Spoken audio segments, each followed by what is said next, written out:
Good evening, everybody. I obviously just woke up. No, it's a pleasure to see all of you here. It's so good to see so many familiar faces and my fellow AOC classmates. I am Ellen Harvey. I'm a first-year MAL along with Leland, and as of today, a graduate of Arts of Communication with Professor Moncad. This last semester, I also had the pleasure to take Classics of International Relations. Now, this was actually a class that I had looked forward to taking even before getting my acceptance to Fletcher. It was my opportunity to read books, Thucydides, Kant, Locke, Schelling, books that I had always wanted to read but never really had the time to. This semester, I got that chance, and we read most of those books. But the first book on that syllabus was about zombies. Kind of threw me for a loop. It was international theories of international relations and zombies.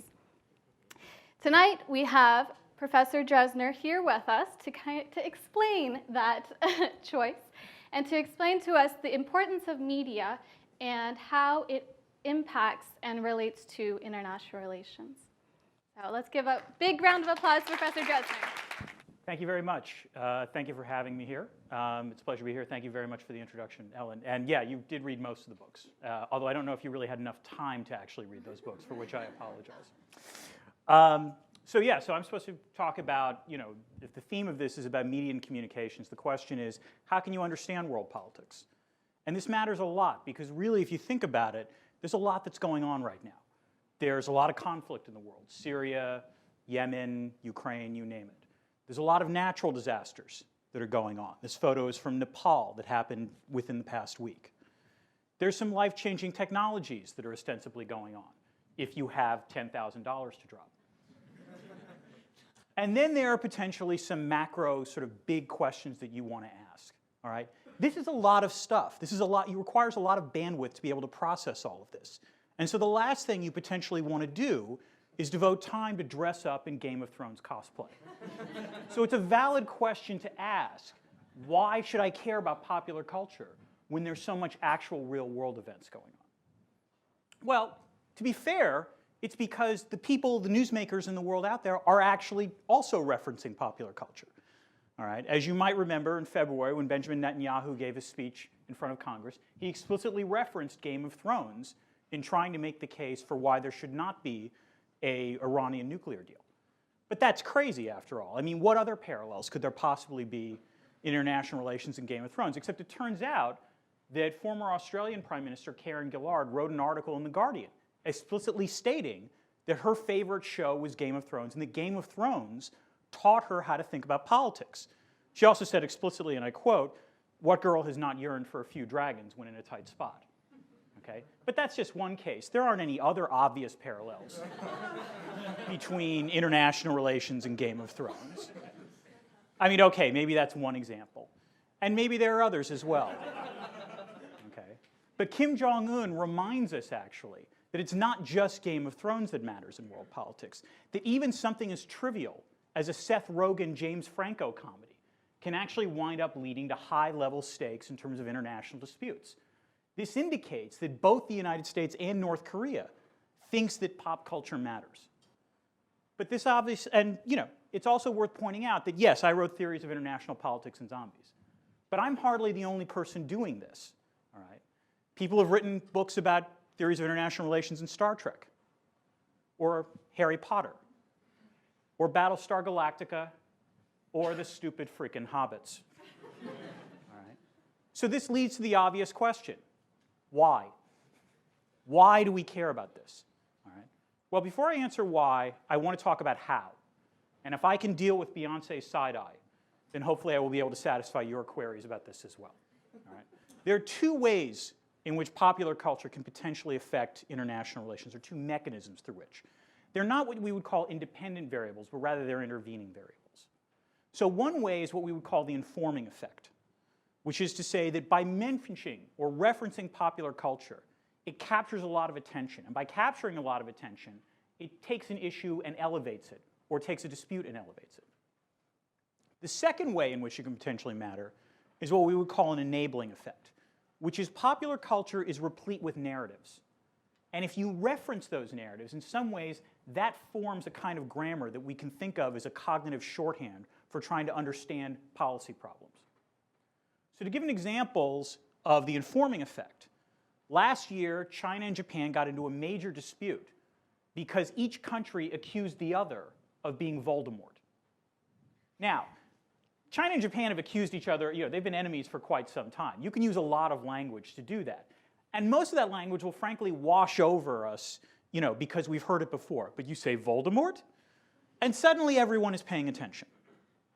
Or similarly, when the Thai military cracked down last fall, just as the latest Hunger Games movie came out, Thai protesters brought attention to their case with the simple three-finger salute that you see in the Hunger Games movies and in the Hunger Games books. So literally, all it took was this symbol. And suddenly, stories about the Thai crackdown are not just appearing in the New York Times, they're appearing in BuzzFeed as well. And so as a result, a lot more people are paying attention to it. Furthermore, pop culture also has an enabling effect. All right? So the debate about torture as whether or not it's a proper foreign policy tool in the United States has profoundly been affected by popular culture narratives. The question always boils down to the ticking time bomb scenario. Are you willing to torture someone if you know there is a bomb that could potentially go off somewhere else? And indeed, that is essentially the narrative, as near as I can figure out, of the last 8, how many seasons of 24 have there been? There have been a lot. All right? It's essentially that narrative. Or Zero Dark 30, in which the movie argues that torture was essential to getting information that eventually led to the killing of Osama bin Laden, whether or not that was actually true or not. All right. And another enabling effect was the campaign to stop killer robots, which led to an autonomous weapons convention. Now, on the one hand, there might have been valid reasons for doing this. But on the other hand, it is very easy to point to examples in science fiction of robots that maybe we don't necessarily want to see empowered all that much. All right, so let's get back to the why question. All right, we know how popular culture can matter, but why does it matter? Well, one simple reason is power. All right? Popular culture creates celebrities. Celebrities have star power. So as we know, our dean is down in Washington testifying. The last time I gave this talk, actually, the dean was also testifying. But the dean was not the most famous person in that room testifying, in fact, even though he's a pretty famous guy. Neither, by the way, was the CEO of Microsoft, or the former CEO of Microsoft. No, the most famous guy testifying is the new Batman. And so as a result, that testimony got a lot more attention, perhaps, than any other testimony that Admiral Stavridis would have done for. So as a result, celebrities, because they feed off of popular culture, can sometimes set the agenda. And that leads to the second way in which it can matter, which is, in fact, through agenda setting. So as someone who writes about zombies, I'm aware that US government institutions, particularly the US Centers for Disease Control and US Strategic Command, have exploited the zombie genre as a way of calling attention to their issues. So the CDC posted a small item on its website back in 2011 about what the CDC would do, in fact, if there was a zombie apocalypse. Within 10 minutes, the CDC's web server crashed from too much traffic. Recognizing a good thing when they found one, they actually created a comic book about what to do in the case of a zombie apocalypse. And as it turns out, of course, the thing you were supposed to do is the same thing you're supposed to do in case of a pandemic or a natural emergency, minus the shotguns. Similarly, US Strategic Command actually came out with a war plan, Con Plan 8888, about what US Strategic Command would do if, in fact, the dead were to rise from the face of the earth and feast upon the living. Hint, they talk a lot about nuclear weapons in that. All right. The third purpose that popular culture can serve is pedagogy. All right. It is, in fact, a way to instruct. All right. As a professor, I've got to capture your attention. I have to maintain your attention, even while reading pages upon pages of Thucydides. Now, how do I do that? Well, it turns out that, you could argue that fictional treatments of power are in some ways just as sophisticated, indeed even more sophisticated, than nonfiction treatments. Now, you might think that the person who wrote this or said this was, some new person who just published a book about Battlestar Galactica. In fact, this quote comes from Robert Dahl, who is, in fact, in many ways, the godfather of modern political science. And his point is a valid one, that if we think about the ways in which we can talk about politics, fictional narratives are useful. But not just fictional narratives. In some ways, genre is even better, because the problem with straight political dramas is that they are often too simplistic. They either paint a world where everyone is either good or stupid, or they paint a world where everyone is Machiavellianly evil or stupid, or they paint a world where everyone is crazy. Right?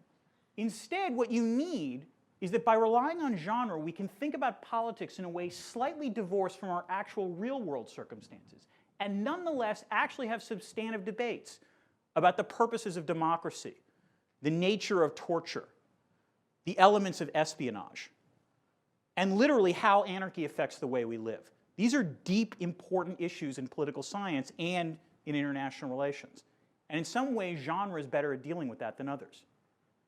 And finally, popular culture matters because it's the ways in which we perceive the world, or in some cases, misperceive the world. All right?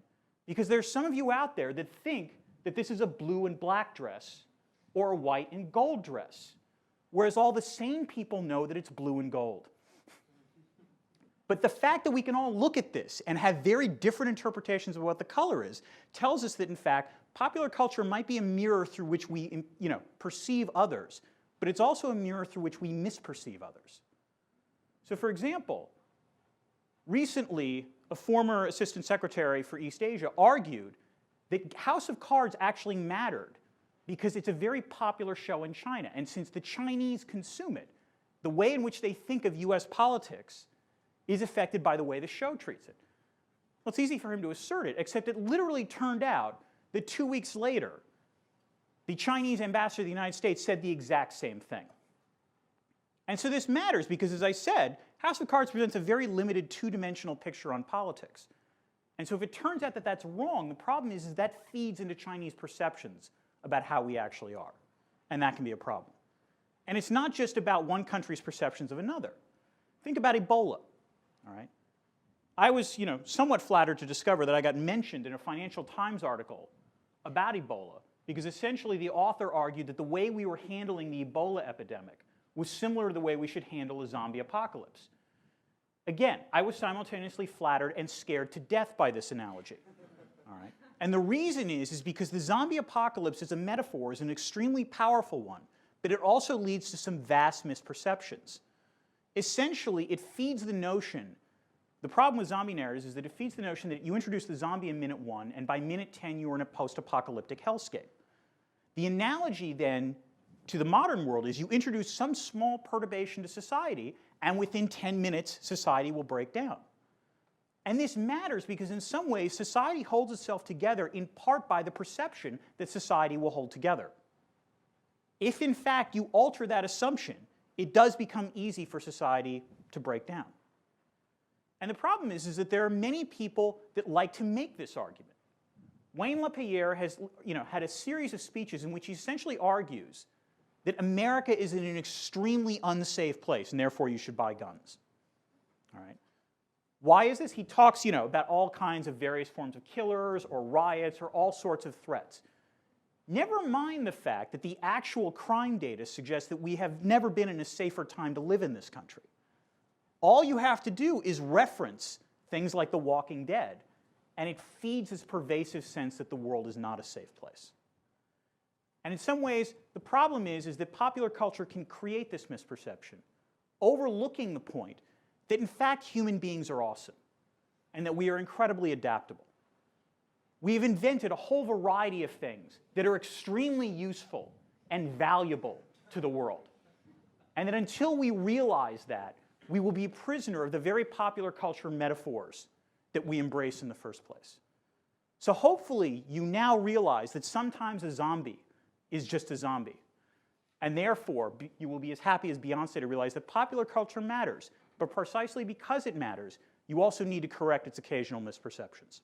Thank you very much.